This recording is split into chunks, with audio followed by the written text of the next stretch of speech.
Buenas tardes, maestro Juan de Dios Barrueta. De parte del Programa Especial de Sistemas de Información Geográfica para las Ciencias Sociales y Humanidades del CIESA Ciudad de México, le doy la más cordial bienvenida a este ciclo de entrevistas. Ahora quiero preguntarle en qué consiste su tesis de doctorado y si ya tiene algunas conclusiones o resultados. La investigación es del programa de doctorado en Historia en el CIESAS Peninsular.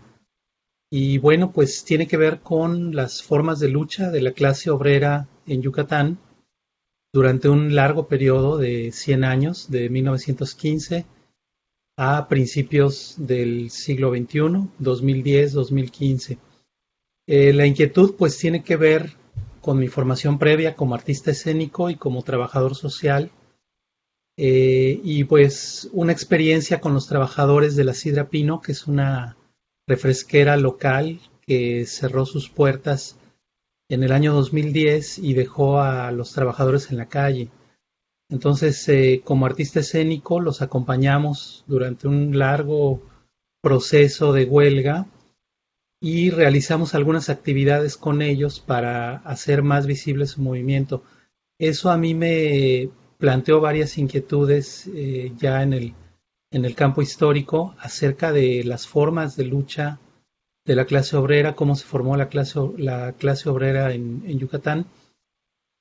Y pues es muy interesante revisar esto porque sí hay un parteaguas, ¿no? Que es el año de 1915, cuando la Revolución Mexicana establece cambios importantes en el contexto local aquí en Yucatán, y se van pues articulando con el nuevo proyecto del Estado mexicano revolucionario, las masas trabajadoras y campesinas, ¿no? Entonces, pues una ciudad como Mérida, que era una especie de agrociudad que estaba muy vinculada a la exportación del enequén, pues se va transformando de manera que uno puede ir pues leyendo esas transformaciones a través de los sistemas de información geográfica.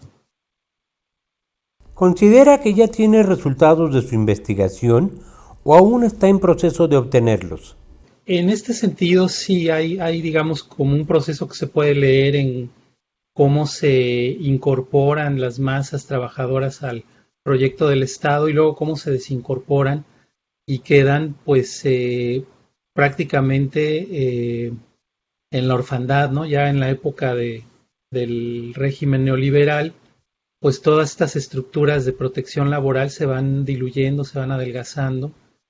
Y bueno, digamos que en la reflexión que tiene que ver con la información geográfica, pues eso se refleja en las transformaciones, sobre todo en la ciudad de Mérida y en lo que es la zona enequenera, cómo toda esa zona se fue transformando y fue adquiriendo pues otras características, ¿no? Que digamos hasta la mitad del siglo XX se mantuvo como una región enfocada principalmente en el monocultivo del enequén, y a partir de mediados del siglo XX pues se va diversificando y va generando otro tipo de interacción con el espacio, ¿no?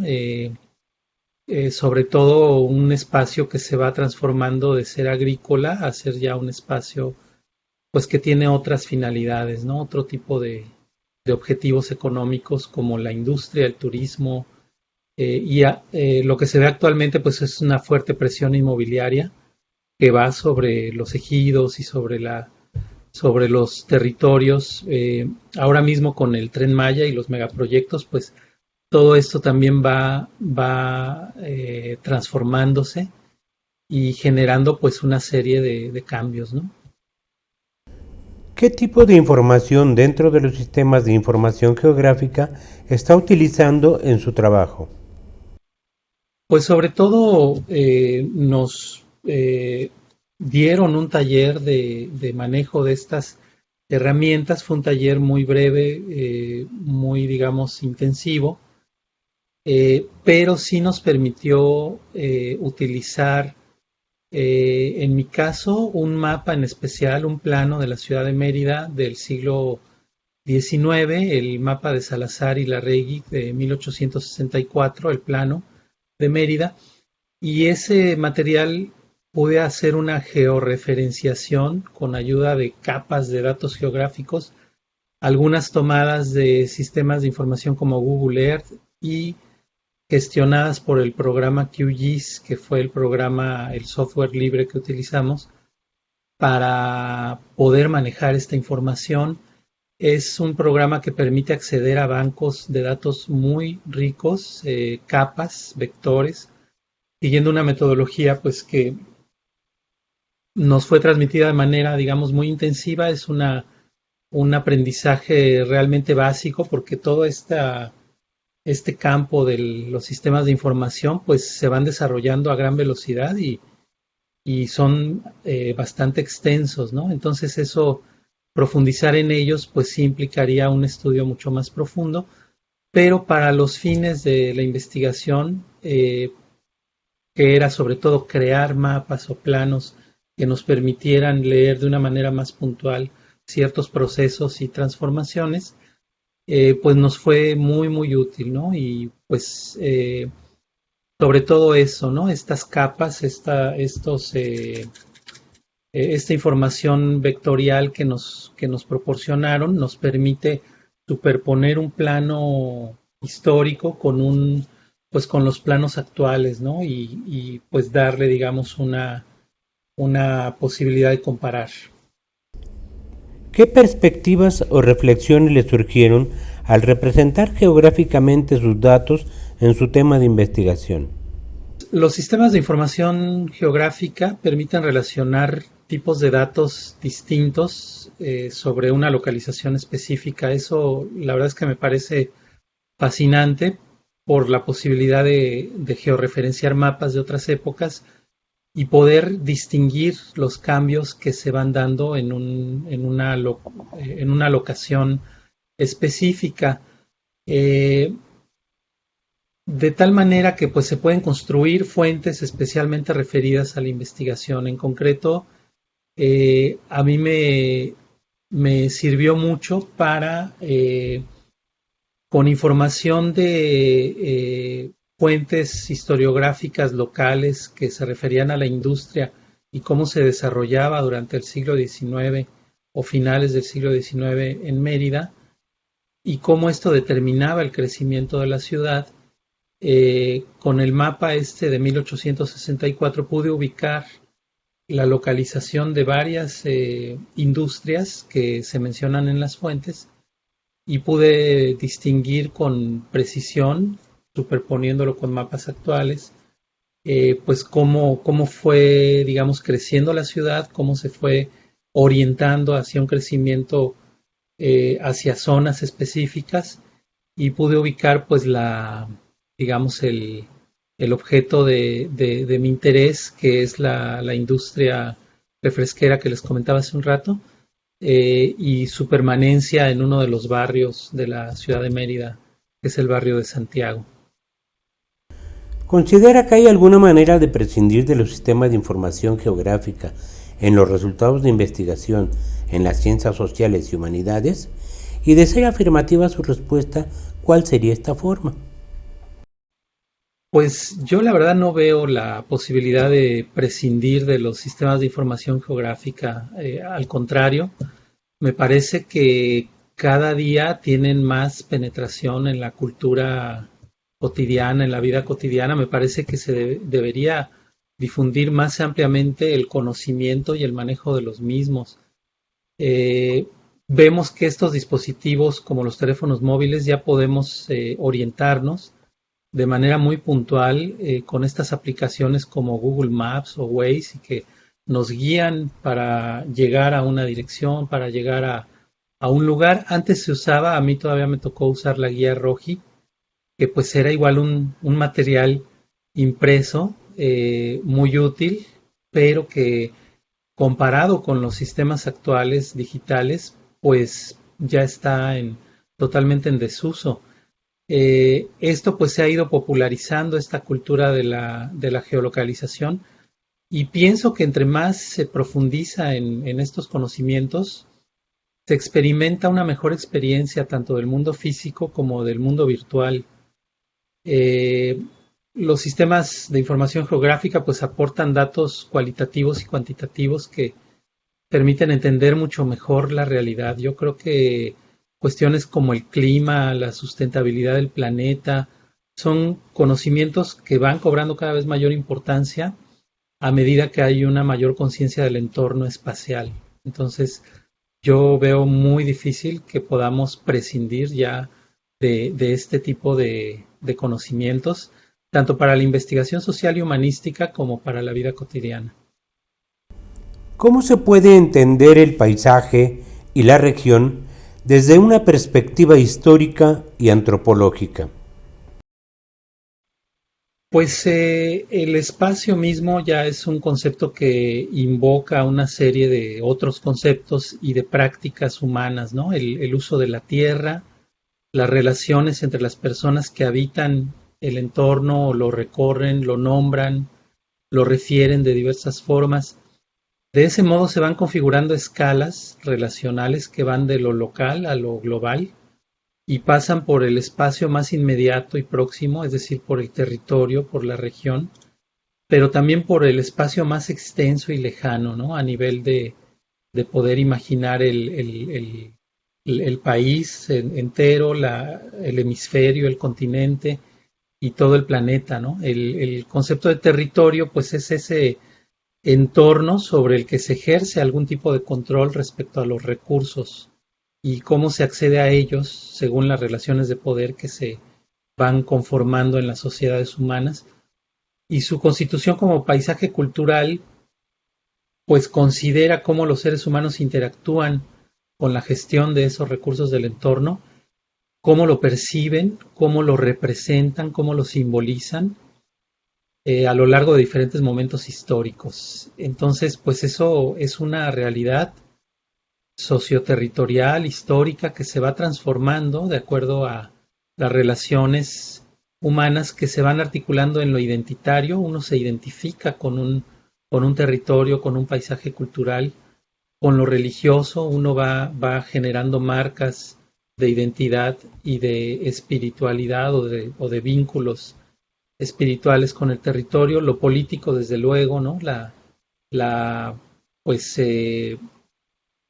digamos el control de los recursos y la gestión de los recursos que se hacen ya desde las políticas públicas y en fin todos los campos de interacción de las comunidades humanas pues están situados, ¿no? Están en un contexto, en un entorno, en un territorio.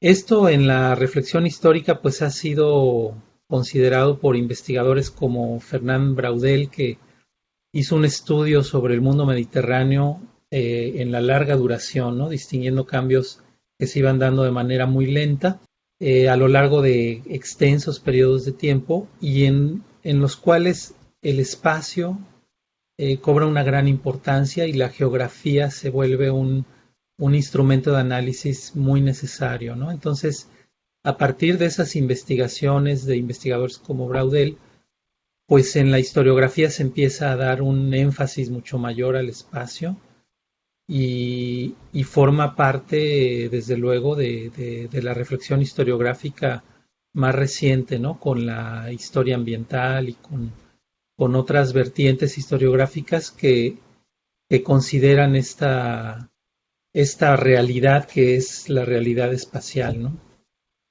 Ahora quisiera preguntarle por último si las herramientas de los sistemas de información geográfica deberían ser parte de la formación en el posgrado y, de ser así, ¿en qué semestres deberían impartirse? Pues yo considero que es un conocimiento muy útil que debería de estar desde la formación básica. Desde luego sí está, ¿no? Todos tuvimos nuestras clases de geografía en la formación básica, o de ciencias de la tierra. Yo llevé esa asignatura en el bachillerato y pues para mí representa un gran hallazgo, ¿no? En cualquier etapa formativa. En la maestría y el doctorado, desde luego, ¿no? Porque ya digamos que tratándose de investigaciones muy concretas, muy específicas acerca de segmentos muy peculiares, digamos, de la realidad, pues la dimensión del espacio, del entorno,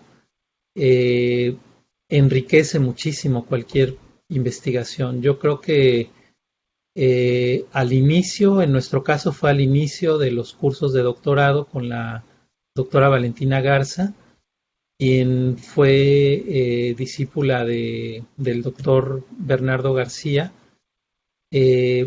pues nos dio un panorama muy general, pero muy rico, muy intenso, de la importancia de esta dimensión que tiene la realidad del espacio y pues de las herramientas que hay para poderlo leer, para poderlo entender y vincular actualmente, ¿no? Entonces, digamos, esta asomada que nos pudimos dar a estos estudios, pues nos dejó bibliografía, una serie de prácticas, de ejercicios que la verdad sí nos cambian la perspectiva. Algunos compañeros incluso orientaron sus investigaciones historiográficas hacia la historia ambiental concretamente y profundizaron mucho más, ¿no? en estos estudios.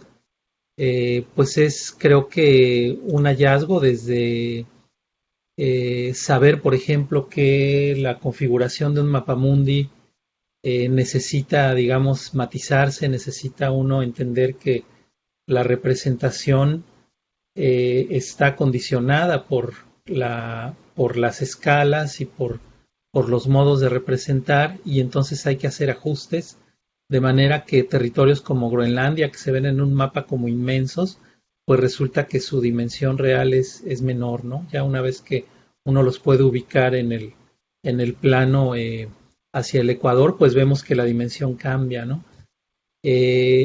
Ayuda también a leer el tiempo en el espacio para los historiadores, para quienes nos interesa la historia, y pues desde la posibilidad muy básica de orientarse a leer un mapa y entenderlo, entender un plano actual o un plano de otra época, pues es información muy importante que en otras épocas históricas no era accesible para la población, era, digamos, considerada como información estratégica que era controlada por pequeños grupos políticos o quienes detentaban, digamos, el control. Y hoy en día pues vemos que está mucho más al alcance de las personas, de la sociedad en general. Y pues bueno, es algo que es también como un entrenamiento visual y perceptivo que uno va ejercitando cuando viaja a lugares que no conocía, pero que también ayuda a enriquecer la experiencia de los lugares conocidos, ¿no? De verlos desde otra perspectiva. Entonces, pues más o menos es lo que yo le podría comentar. Maestro Juan de Dios Barrueta, le agradecemos haber compartido con nosotros la temática de su tesis de doctorado. Muchas gracias por su participación en este ciclo de entrevistas. Hasta pronto. Les agradezco muchísimo que nos hayan impartido el taller y bueno, pues encantado de participar en estas actividades. Muchas gracias.